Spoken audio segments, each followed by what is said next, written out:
Today I'm talking about the Last Supper. You know the one I'm talking about, the one that you have right before you go on your diet. And you have decided that you are going to be good. And you have set the date, that's usually on a Monday, when you will start your diet and you will be good and you will get it right and you will get it done. And you are not being playful or giddy or hopeful. You are serious and you will do it this time. Well, you got some things you need to do first.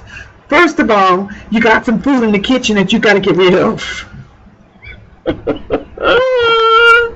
You got some serious eating that has to be done before you can get your diet started.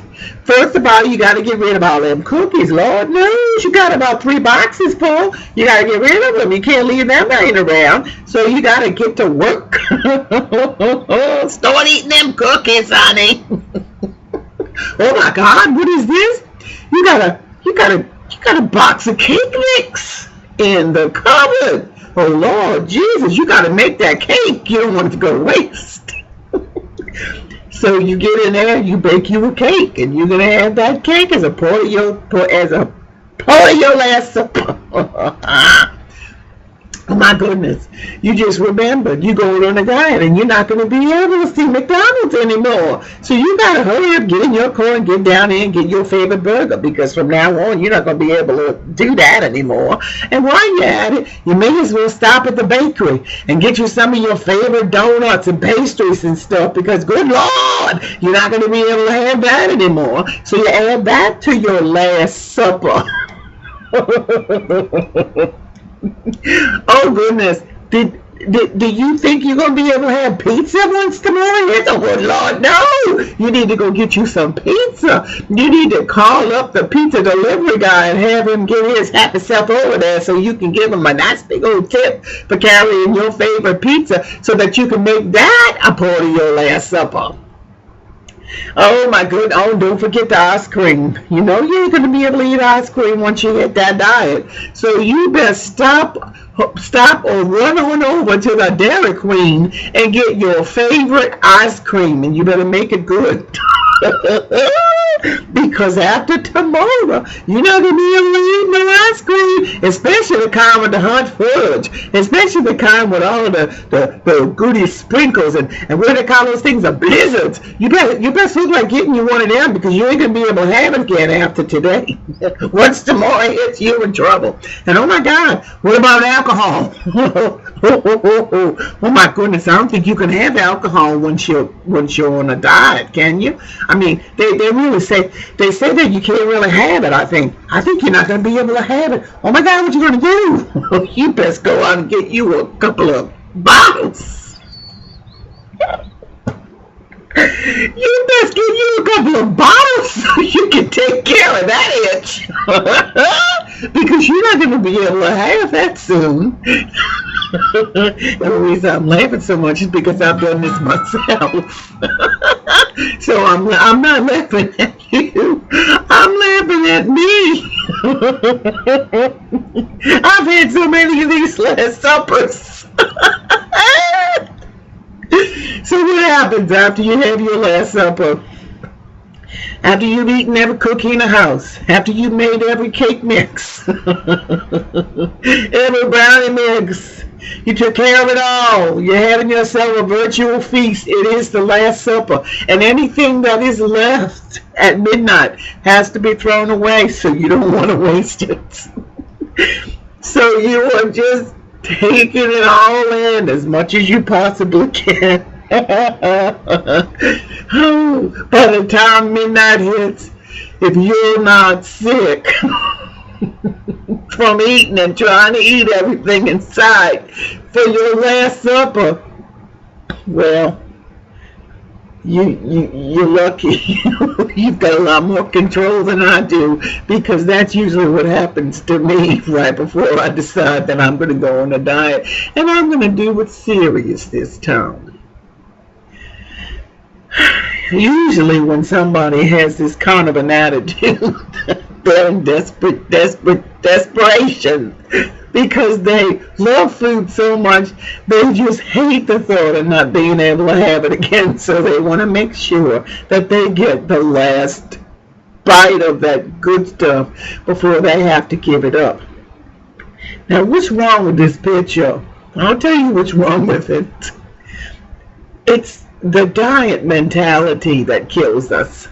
It's the mentality of thinking, once I'm on a diet, I can't have the stuff that I really like. So I gotta make sure I cram it all in now.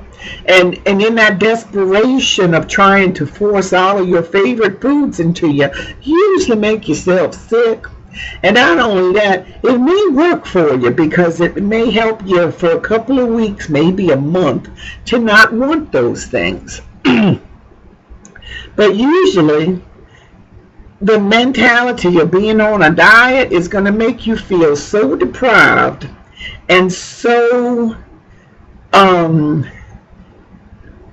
you're so deprived, and you're having to do without all the good stuff. You don't feel like you're being punished, and you may as well lock yourself up in a room or lock yourself up in a cage and say you're punished. Shame on you. You can't have any of the good stuff. Well, that's not true. Because when we decide to be healthy and get our stuff together, we need to realize that being healthy isn't always a bad thing. I'm a sugar problem person. So for me to eat sugar while I'm on a healthy quest, it's not possible. So I can't have the sugar. But there are certain treats that I can have. And one of my favorites is to take a square of unsweetened chocolate. I can't remember the name of the company, but it's a square. It's only one square, and it's 140 calories.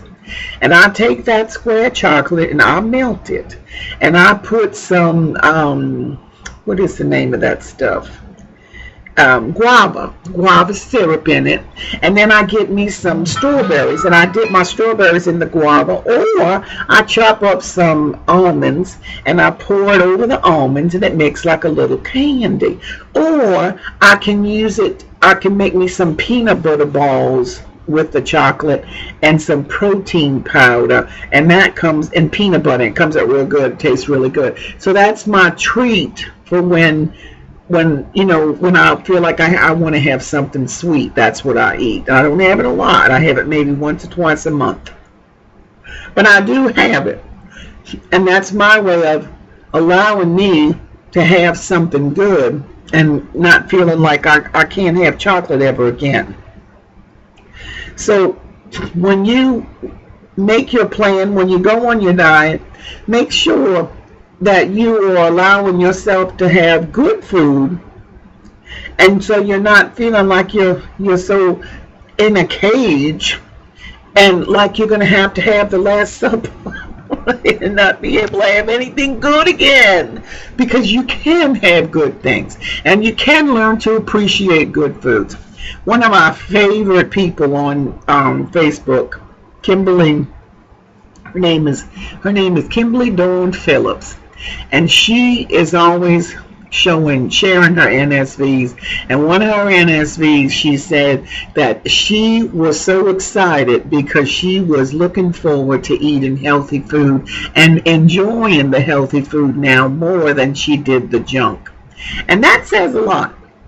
So when you make up your mind to go on a healthy trek or a journey to make yourself healthy and to lose the weight that you've gained because of all the bad mistakes and choices you've made, then you can get like Kimberly is, and you can start enjoying the healthy food. And I know what she's talking about because I feel the same way. There are some things that I used to eat, and I look at now and I say, how can I eat that? I mean, how can I just sit there and eat and not even realize how much I was eating, and feel like I was enjoying it. That has changed for me, and I think that it will change for you as well, and you'll start to enjoy the good stuff, and you won't need to be having any more of these Last Suppers. Because being on a healthy program is not a diet. It is a lifestyle, and it is something that we need to all choose to do. And in the process, we can start to learn to trust ourselves to have some of the things that we feel like we have to include in the Last Supper. Oh my goodness.